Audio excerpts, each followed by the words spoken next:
My name's Jordan Wall. Hi, I'm Kadia. My name is Danielle. I love playing volleyball, Horseback riding. basketball, Acting. and dancing and track. I enjoy going to ball games. I just like a lot of stuff. My favorite movie is probably Just Like Heaven. I just went to see Sweeney Todd. That was pretty cool. I don't know. I like Rascal Flatts. Country and R&B. Favorite band? I like too many artists to name off. Yes, I am.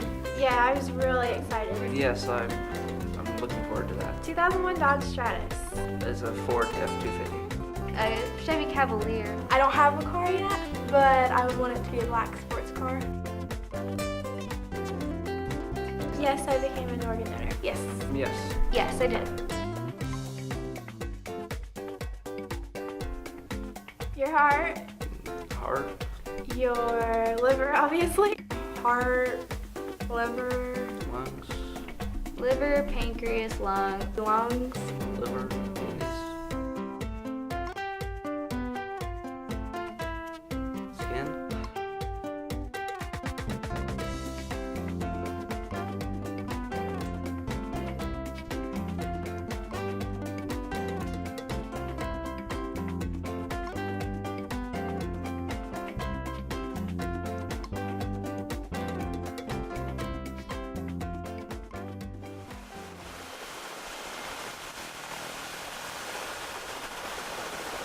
I'm the lead pilot and base manager for the program. I work for Lutheran Hospital on Lutheran Air Flight Team. I am Trauma Medical Director at Lutheran Hospital of Indiana. In the aircraft, I'll start at the front. We have our radios that we communicate with the ground EMS or the hospitals. In the drawers, we keep medications, IV fluids. Of course, the patient cot. We have the monitor that is capable of monitoring all vital signs. This is our blood that we keep on board. We have trauma dressings. We have chest tubes, IV tubing, syringes. We get them in the aircraft, and immediately we are getting vital signs, starting IVs, getting fluid going. I'd say I've probably been on the scene of accidents at least 700 to 750 times. What usually is there is pandemonium, police, ground ambulances, maybe fire engines. So there's lots of lights, lots of noise, sirens typically going off. I'd say one of the most depressing and oftentimes aggravating thing is seeing accidents that were totally preventable. Following too closely, trying to beat a train at the tracks, going too fast, driving in rainy or icy situations too fast. Most of those have been the major contributors to the accidents we get called on. Most or many of the dead patients found at, or dead victims found at accident scenes have been ejected from their vehicles. Sometimes decapitated, sometimes bodies cut in half or missing limbs because they're found halfway out of vehicle where the vehicle has landed and crushed the missing body part. So I can't stress enough wearing your seatbelt. One of the local state police departments I heard has the saying that they've never unbuckled a dead person, and that may well be true. I think the worst is during prom season, because I've transported many a person or individual that's in a tux or a prom dress, and then it's not been a good outcome. It's scary a little bit to even put that on the back of my license, to be an organ donor, because of what I see. But then I see the good things, and I see the letters that IOPA put out and all the people that they've saved. And actually I went to a funeral not long ago, and there was a plaque that I believe IOPA puts out that I have never seen before, that I thought was really nice, gave credit to that person who had passed away, who was very young. And that had to be very important for everybody, knowing that even though he can't do anything, he can save other people. It's been interesting with the organ procurement. I've worked with IOPA in several different instances over the 14 years, and I've known them quite a bit. And it's a second chance at life that you can offer that wasn't there before.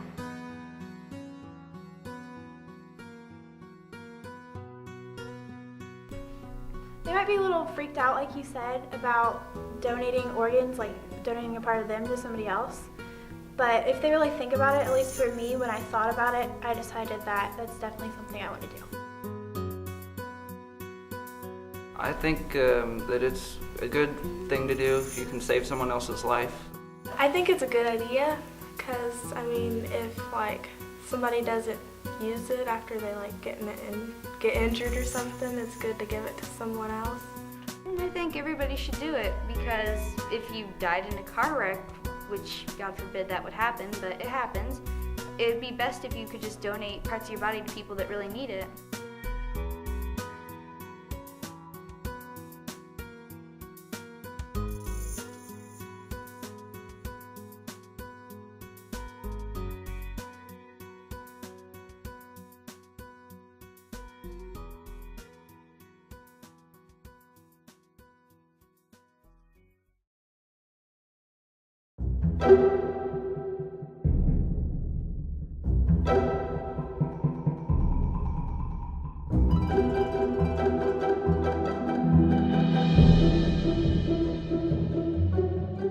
The Indiana Organ Procurement Organization serves as the federally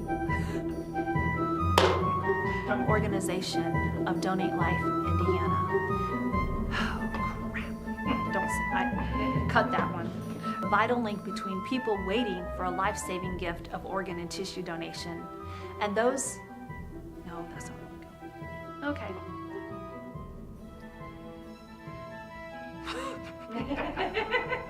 I'm gonna say something this time, I really am. The Indiana Organ Procurement Organization participates within Donate Life Indiana to help increase donor designation. Your registration to become an organ and tissue donor at the BMV or online registry at donatelifeindiana.org helps us to ensure that more people will receive the gift of organ and tissue donation.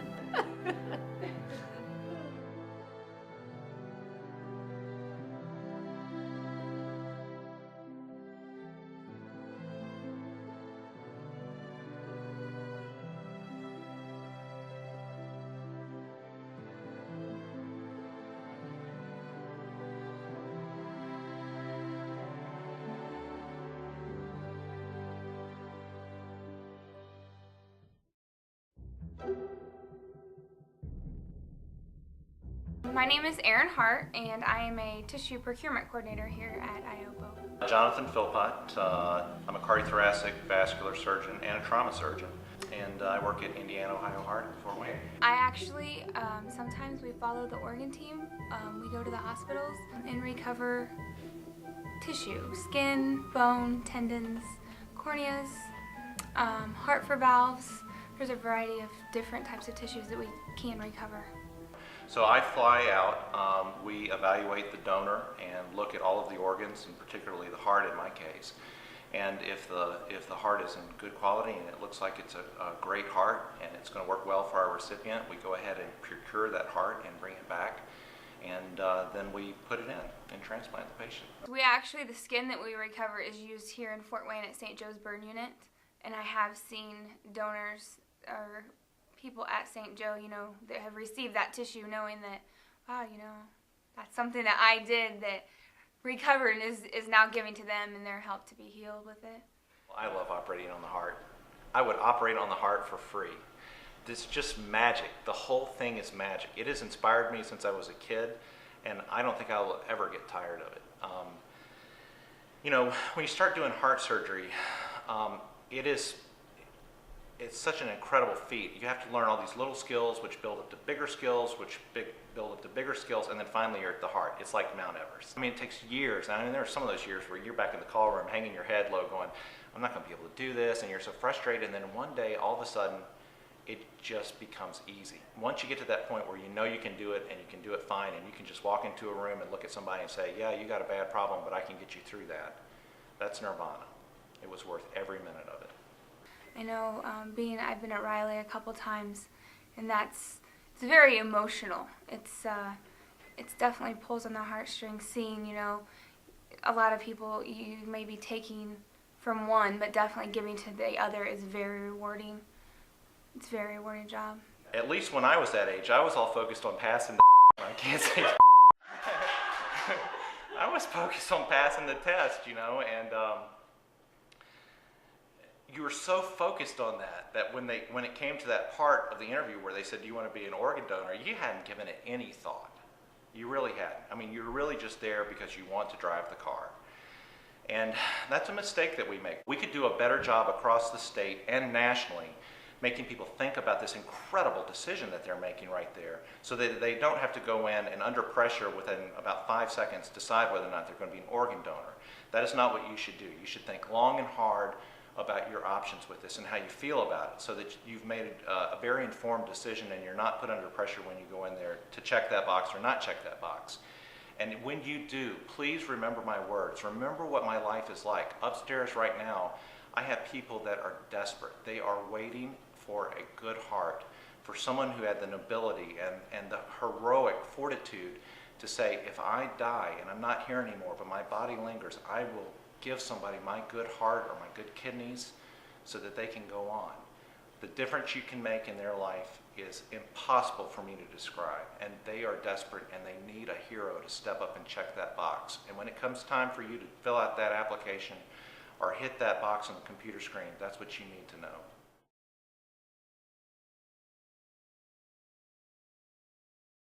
I heard that if I'm a donor, a doctor won't try as hard to save my life. Oh, that's certainly not the case. No, in no way. Every effort is made to provide the patient further life, if at all possible. These efforts are only gone into after there's no hope. And the patient is indeed, once the patient is brain dead, the patient is indeed dead. It just so happens that we have a heart that functions and lungs that will function on a respirator artificially, and kidneys that will function. So, but once the brain is dead, truly one is dead. I wasn't aware that that was a misconception, but I can tell you, having done this for a quarter of a century, that we do not look at patients' driver's license before deciding to resuscitate them. I don't think I've ever done that. What we may do if we have an individual who we can't identify is look at their driver's license to see who they are, but I don't recall ever flipping the driver's license over to look on the back to see what the organ donation status was. That's usually done once the decision is made that the patient is unsalvageable. And it has nothing to do with we're trying to resuscitate them or not. It has to do with they're now unsalvageable. Do we just let them die, or are they an organ donor? It has nothing to do with whether or not we attempt to resuscitate them. I've heard that some religions don't support organ donation. All major religions in the United States support organ and tissue donation, but if you have a specific question, I would encourage you to just talk to your religious leader. If I donate my organs, will it change the way I look at my funeral? Donation is always done in a very professional and a caring manner, and that your appearance is not changed by donation. Donation does not change your physical appearance, so as a result of that, you can still have a normal open casket viewing if that's what you choose to do. When a donor dies, how does organ donation impact their family? Organ donation often is a comfort to families who have suddenly lost a loved one and find themselves in a very tragic situation. It's often difficult to make a number of decisions when you're in that situation. So having a discussion with your family about organ and tissue donation before something happens to us is very important. Donor families have said to us many, many times that the option of organ and tissue donation has helped them find a purpose and a meaning in the death of their loved one. I would, working in my field, I had a good friend who was young, and I'm sorry. He was killed in a car accident, and one of his friends, shortly after, who was also very young, 17, went home and expressed to his family how important it was to him that he wanted to be a donor. And I just think that's really important, to let your family know how important it is. Because if he wouldn't have told his family, they would have never known. A lot of young kids, that's not what a parent wants to think about. But he was able to help a lot of people because he did go home and tell his family. And so definitely, when you're young, tell your parents, talk to them, tell them your wishes and your what's in your heart, so they know.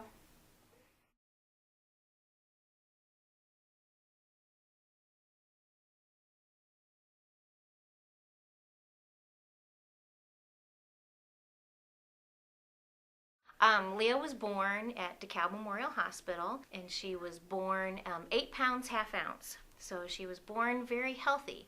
But she started having problems right after she was born. They weren't able to bring her out to me because every time they tried to bring her out from underneath the lights, she would turn blue. Learned about a very rare heart deformity called hypoplastic left heart syndrome. And normally that was only diagnosed at autopsy. They told us we only had 3 options.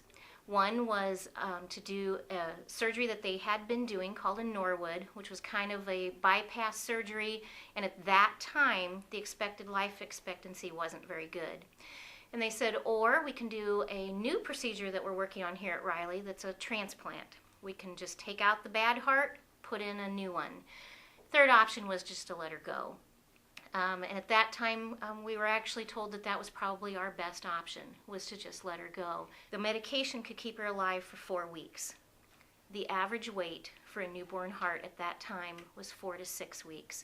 And I'm not sure what it is now, but I think it's either 6 or even 8 weeks now for newborn transplants. And they said, so the chances of her getting a heart were very, very slim. We went to prayer to God, and we said, 3 days. And I don't recommend anybody putting God in a box, but we weren't sure how to handle it at the time. And we asked God, if a heart becomes available in the next 3 days, then we know we're doing the right thing. If not, we're going to go ahead and let her go, because they had explained to us that even if a heart became available, if we had to wait more than 2 weeks, she would not be a candidate for that heart. So we decided 3 days. And we asked God to bless that. We flipped out the lights, and a knock came at the door, and it was our daughter's nurse. And she said, sorry you guys, no sleep tonight, because we have a heart. She went into surgery that night, was out by 11 o'clock the next morning, and that was 17 years ago. Hi, I'm Leah Smith. My favorite movie probably changes every week, every new movie that comes out. Everyone loves the Lord of the Rings movies. I know band-wise, I like Fall Out Boy, Panic at the Disco, My Chemical Romance, that kind of stuff. Some country. I'm a figure skater and a ballroom dancer. Intern at IOPO right now. I'm also a volunteer DJ on Remedy.fm. I drive a 92 Dodge Spirit. I love it.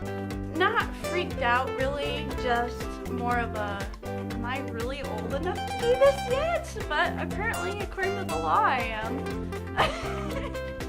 That sounded weird. No!